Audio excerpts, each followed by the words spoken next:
Rivals.com national basketball analyst Eric Bossi. I'm here at the McDonald's All-American game with Romeo Langford, the top uncommitted player in the country, one of the top players in the country, period. Romeo, I know for all of you guys, making the McDonald's All-American game is a huge goal, like a lifelong basketball goal. How does it feel now that you're here, now that it's real? It's just an honor just to be selected out of the 24 best out of the country, just to be recognized. And now that we're here, I'm just about to enjoy it, take it in, just enjoy the time I have with these tremendous players and all the other stuff like going to Ronald McDonald House and everything else. So I just want to take it in and have fun. You had a special career in Indiana, place with storied basketball history, one of the top 3 scorers of all time, finished with a state semifinal appearance, over 3,000 points. I know the season isn't too far gone, but have you had a chance yet to kind of reflect on what all you accomplished? It really hasn't really hit me yet that my season's over with or high school career is over and everything I've done, but I feel like once the school year, I graduate and do the Indiana All-Star game and stuff like that, it's really going to hit me, and then I'm going to look back, and I know even though I didn't make it to the state my senior year, it still was a successful season, I felt like. Down to 3 schools. It's crunch time now. You've got basketballs pretty much out of the way. Well, you've got this, you've got Hoop Summit, stuff like that, but obviously you can focus maybe a little bit more on things, and only 3 schools. You've got Vanderbilt, you've got Kansas, you've got Indiana. We'll go ahead and start with the home school. Fans were out watching your every move all winter long, chanting IU, IU.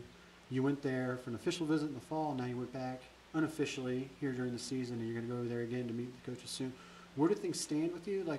How was your unofficial visit during the season, and then what are you guys going to talk about when you go to meet here in a couple of weeks? My unofficial there was real good. I went up there for a game just to see how the coaching staff and have coach staff work and how they treat their players on the court and on the bench. And me and my dad and my mom, we plan to go back up there for final awards before I make the final decision. You also went to Vanderbilt during the season. How was that visit for you? It was real good. It was my first time up there for a game. Same thing with Indiana. I just went there to see how the coaches coach their players on the bench and off the court, see how they let them play, and also just see how the atmosphere was in that that arena, because I've never actually been to a game. But the visit was well. You didn't get a chance to go to Kansas during the season. Does that hurt them at all in terms of trying to recruit you, or how do you feel about that? No, it doesn't hurt them. I watched them. I took my time and watched them on TV. Like today, they went to the Final Four, but out of all the teams, I probably watched them the most, just because so the distance, and it was so hard for me to go out there, so I had to take time and watch them. So it really doesn't hurt them. I got some good things out of watching them on TV. Let's say, how much can a team making a deep run like they've made now, making the Final Four, how much can that help a team when they're trying to recruit you? It don't really give them an advantage, because certain schools have the players that they have right now and new coaching and stuff like that. But it's real cool to know that Coach Self what he's getting out of his players is real good, and getting them to the Final Four it's real good to know that he's getting the best out of the players. Maybe for each school, what's one thing about each program that separates it from the others? What is there one thing at Indiana that you like versus at Vanderbilt and Kansas, and the same for Vanderbilt and Kansas? Indiana, I like Coach Miller, and then they also got Coach Schilling and his just skill development with the players, and the players he had when he was at UCLA helped develop them go to the league. And Vanderbilt, the coach staff, Coach Bryce, he's been in the league. He runs everything league based, and tries to implement what he got from NBA from him playing into what he does over there at Vanderbilt. And then Kansas is just Coach Self, his history with big guards like Andrew Wiggins and everybody else that he has. He's just successful with big guards, and that's one thing I like about Kansas.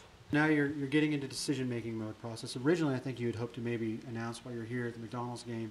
How much further away do you think you are from making a decision, and what do you think you still have left to know to really lock in on one school? Or, in your mind, is there one school that's starting to stand out from the others? There's not one school that stands out, but I plan on get down to make a decision once I get done with all these All-Star game and extra things like Jordan Brand and Hoop Summit. So probably around the end of April, that's when I make the decision. And then finally, I guess one of the things that's been most impressive to me watching you go through this is it doesn't seem like the pressure of media covering you, fans coming out to see you, staying and signing autographs for hours after games. It doesn't seem like that's ever gotten to you at all. Did you ever feel the pressure, or how have you avoided feeling like you're under a microscope and like you don't have room to breathe?